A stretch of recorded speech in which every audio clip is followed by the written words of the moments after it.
Audiobook of Contrasting Identities, Navigating Identity Politics Conversations. Chapter 6, Real Freedom of Speech, the Positive Freedom of Identity Politics. A charge often laid against IP is that it contradicts freedom of speech principles. This is because organizing public platforms for individuals based on their identity and dismissing or ignoring others for the same reason involves not allowing certain voices to be heard. To address this issue, I will apply the value of freedom of speech held by John Stuart Mill. In John Stuart Mill's On Liberty, 1859, Mill makes the case of why allowing freedom of speech matters from a utilitarian standpoint. Put roughly, his main arguments for freedom of speech can be summarized as follows. Not only allowing the maximum number of points of view to be expressed, but also allowing yourself to hear the maximum number of points of views expressed, brings about the strongest probability of reaching the truth. All sides of the argument must be heard. If one has not heard all sides of the argument, it becomes further away from truth and closer to dogma. By having no restrictions on speech, these two things listed above will be realized. Mill's interest was focused on the state and society not interfering with people expressing themselves. Therefore, his focus is best described as the negative aspect of freedom of speech. In contrast, positive freedom of speech is allowing someone access and/or resources to express themselves. A simpler way of describing this would be the act of providing someone with an audience would be to promote their positive freedom of speech. When we consider Mill's first two claims, an argument can be made that positive speech also achieves these outcomes. If we give the maximum number of people an audience, this would assist in having the maximum number of people hearing the maximum number of points of view. Also, not only allowing someone with an opposite viewpoint the opportunity to speak, but doing our best to give them an audience, would assist in having the maximum number of people hearing all sides of the argument. There are those who reject the distinction between positive and negative freedom, or claim that the only kind of freedom that matters is negative freedom of speech. However, I argue that both sides of politics agree on the legitimacy of positive freedom of speech. A common complaint from the right in Australia is that the ABC is too left-leaning, and a common complaint from the left is that Sky News is too right-leaning. In the United States, similar analogies can be made with CNN and Fox News.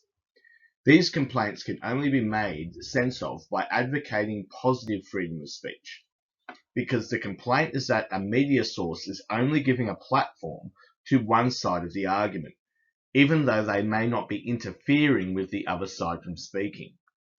Furthermore, the request to limit speaking time in debates can only be justified through the promotion of positive freedom of speech. In fact, it is an instance of constraining one person's negative freedom of speech, since we have interfered with a person's desire to continue to speak after a certain number of minutes, to give other people the positive freedom of speech by giving them a chance at the microphone. So, both negative and positive speech matter.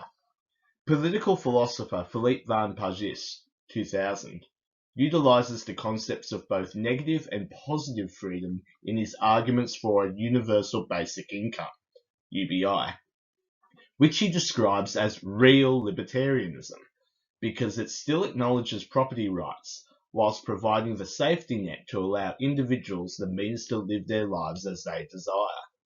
Thus, applying this approach to freedom of speech, to obtain real freedom of speech in society, we need to strike the optimal balance between positive and negative freedom.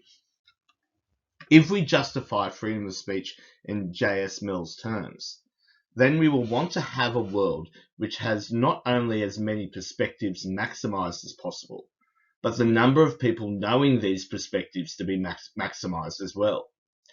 By taking a real libertarian approach, we still acknowledge the value of non-interference against speech, but provide a platform for those who need it most. This can be done by understanding that in any society, there are dominant narratives. If we can identify the suppressed narratives, then we ought to provide those who hold those narratives enough of a platform to create a world where all narratives are well known, and of course the arguments for such narratives. This is where IP can play, and I would argue has played, an effective role. The primary function of IP is to have groups that have shared experiences through their identity collectively coming together to make sure that their voices are heard. Consider the examples of IP mentioned in the definition of IP: the civil rights movement in the US, the first and second waves of feminism, and so on. It was the act of these people coming together due to their shared experiences based on their identity so that their voices would be heard due to their numbers. This is a reason why protests are so effective, since they promote not only speaking, but being noticed. In the media, there is at least a moral obligation to present all sides of a story. Consider in the United States a discussion concerning Black Lives Matter. Considering the arguments made earlier concerning the value of positive freedom of speech, and the acquainted knowledge possessed by African Americans who have experienced police violence, it makes sense to make an extra effort to ensure that they are adequately included in the discourse. This is not to say that these views should be held with absolute authority over all other views on the matter. As mentioned earlier in the chapter on the authority of acquainted knowledge, this does not necessarily give us descriptive knowledge, and descriptive knowledge still matters.